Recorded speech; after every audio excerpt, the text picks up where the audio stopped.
Before we start actually talking about adding and subtracting fractions, let's just take a quick moment and talk a little bit about what exactly fractions are and the basic ideas behind them, and then a little bit about their anatomy. And actually, let's just start with that, a little bit about the anatomy of a fraction. So let's start with the bottom of the fraction, the bottom number here on the fraction. And this number right here, it is called the denominator. And I think most of us are familiar with that, the denominator. And the top number of our fraction is called the numerator, the numerator. And it's pretty appropriate that it's called the numerator. It's got the NUM part of it. Familiar with the word number, this tells us the number of the things that we're talking about, and we'll come back to that later. But the number, that will kind of help us remember what that top number actually represents. So let's also remember that I like to use the idea of pizzas when I talk about fractions, and so I like that because most of us are familiar with the idea of a pizza, and we can easily visualize the idea of breaking a pizza into individual parts. So let's first start with the idea of the denominator here, this 4 on the bottom, and that denominator, all it tells us is when we take a look at the entire object, or the whole pizza, or the whole thing, that is the number of equal parts that we break it down into. And the idea of equal parts is critical. So we simply are going to break our pizza, our whole pizza, into 4 equal parts.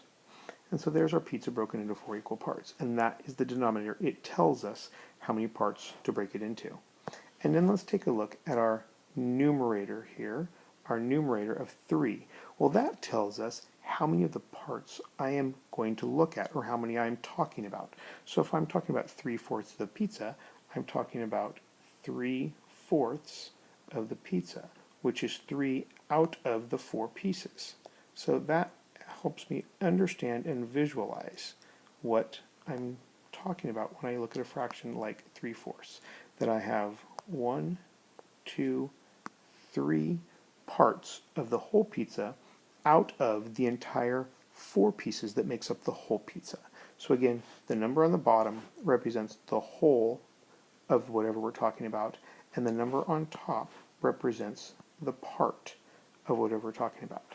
So that's something important we might want to write down here. So this is the whole of the item that we're talking about, and this is the part of the item we're talking about. So four of them, it's broken into 4 equal pieces to make the whole, and we're only going to talk about 3 of those pieces, and that is the part. Well, let's look at another quick example so that you realize that we don't necessarily have to use pizzas to do this. Let's look at another example, say like 2/9.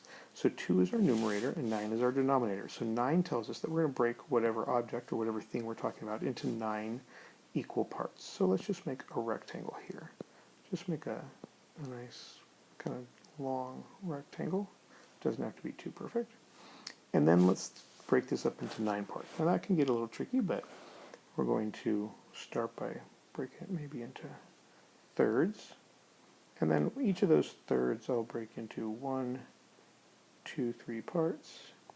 And 1, 2, 3, 1, 2, 3, which gives me a total of, if we take a look at it, you got 1, 2, 3, 4, 5, 6, 7, 8, 9 total parts. So that gives us our bottom number. Our denominator gives us our number of parts, equal parts that we're breaking into. And you can look at my object here, and it doesn't look like they're exactly equal, but we need to understand that they are. Think of them as equal. Now let's take a look at the number of items we're going to talk about. So we're only going to talk about 2 of these. So in these 9 bars, we are only going to be talking about 2 of these 9 bars, and that represents our 2/9. So there's 1 of them, and here is the other one that we have. So here is the 2/9 of the object that we're talking about. So that would represent, or this would be a visual representation of 2/9 of an object. And that's the basic idea behind fractions. The top number being the part, and the bottom number being the whole.